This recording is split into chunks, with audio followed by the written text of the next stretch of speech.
There are a number of Huntington's symptoms which make every day a challenge, really. I mean, first of all, I suppose there's the fine motor control. So the way it's kind of, I'm experiencing that at the minute, I'm losing my fine motor control, so that's sort of digital dexterousness, I suppose.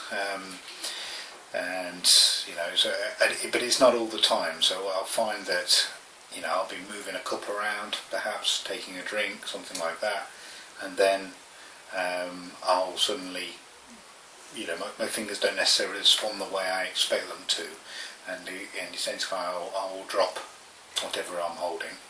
So I've broken a few glasses and things, so much so that I'm going to, I need to invest in some polycarbonate glasses that can survive being dropped. I dropped my tablet earlier on today, just moving it around, and just sort of dropped it. Something, and I also have that. That also affects my feet. So kind of where I position my feet. I find I go to move away from something, and I trip over or something. In fact, not long ago I was queuing up in a supermarket. I was at one of those self-service machines where you scan your own produce and things through your shopping through and then pay. And it's kind of all automated. I did all that, and it was kind of a slightly high pressure situation with a queue of people waiting behind me, and I kind of got a little bit flustered. After I finished paying, collected my bags, I turned around to move, but my feet didn't move with me for some reason, and I ended up stumbling over, falling onto the floor. So it's just an example. Another way is kind of forgetfulness, so the dementia side of things. Yesterday, as an example, I was stood in front of the microwaving some soup, and I just for some reason completely forgot the sequence of buttons I needed to press to get it to do what I needed it to do. Just gone. Couldn't remember it. I find that a lot. Some short-term memory things don't seem to get committed to memory, and other times I try to recall things and I just can't.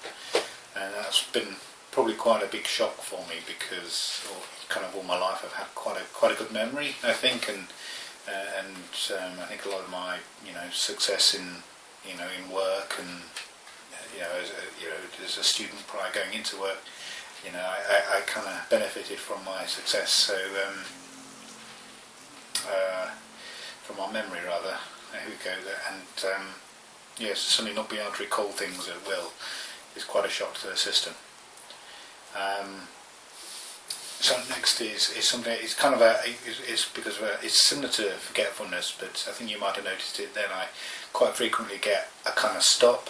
I have it's kind of it's because of people with Huntington's disease have a limited working set memory, it's called. So essentially my buffers can be full, and I can suddenly stop. And although I kind of carry on again, but it's as though there's a kind of almost a clock will stop in my thinking process, and then I carry on. And that's strange. So that happens a lot, particularly when I've got a lot going on. I think my mind just becomes overwhelmed. Like if I'm reading a passage, I have a real problem reading.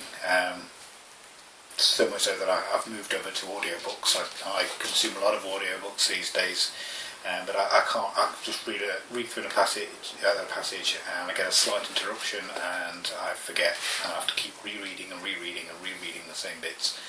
And so, yeah, that's a known problem in Huntington's disease.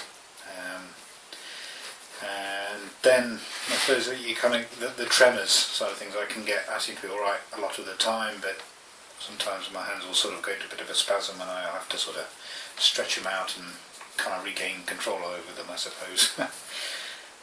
But anyway, those things are kind of minor, but together they basically, because I have I suffer from those things all the time, and they make everything I do every day a challenge. So when I'm having a shower, I'll be dropping the shower gel.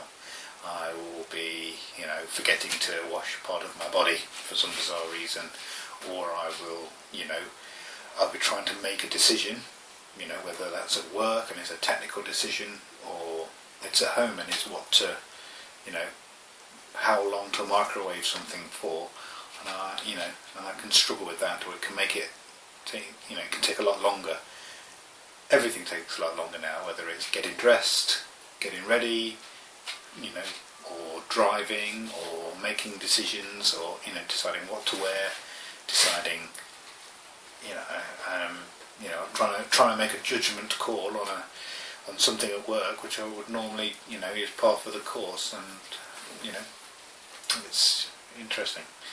And you know, being aware of these things, I can try and manage it to some degree. Like when I know that I have to concentrate on something, I can reduce the amount of stimulus I have, or disturbances I might have. Like, for instance, I'm doing this video diary in the conservatory, just so I can keep my mind focused on what I'm doing to the best of my ability.